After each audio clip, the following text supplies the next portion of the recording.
न्यायोपार्जितं धनं दशवर्षाणि तिष्ठति प्राप्तेच एकादशे समूलं विनश्यति। म्हणून आमच्या संतांचा आग्रह आहे, तुम्हाला आदर्श गृहस्थी जीवन जगायचं ना। आपण सगळे गृहस्थ आश्रमातले आहोत। मनुष्य जीवनाच्या मूलभूत गरजांची पूर्तता करण्याकरता अन्न असेल, वस्त्र असेल, निवारा असेल, या मूलभूत गरजांची पूर्तता करण्याकरता प्रत्येकाकडे पैसा असला पाहिजे, धन असलं पाहिजे। मग तो पैसा कसा असला पाहिजे? उदास विचारे वेचकारी, उदास विचारे वेचकारी, उदास विचारे वेचकारी, उदास विचारे वेचकारी।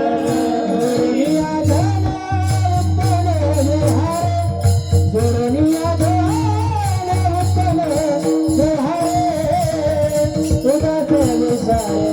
विचारे वेचकारी।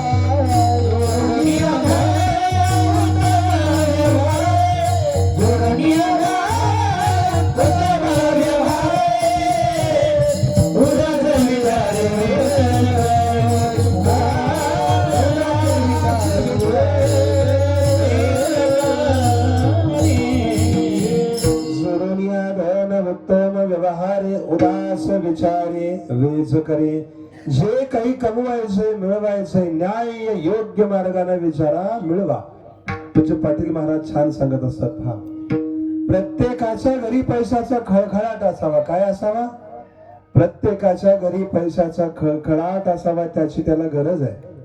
फक्त त्याच्या पाठीमागे कुणाचा तळतळाट नसावा। आणि जर तो तळतळाट असेल तर ती संपत्ती, ते धन त्याला कधी स्वस्त बसू देत नाही। लक्षात ठेवा, ज्याच्या संपत्तीचा मार्ग चुकलाय ना, त्याच्या संततीचा देखील मार्ग होकला म्हणून समजा। मातृशुद्धी, पितृशुद्धी, आहार शुद्धी, द्रव्य शुद्धी गरजेची आहे।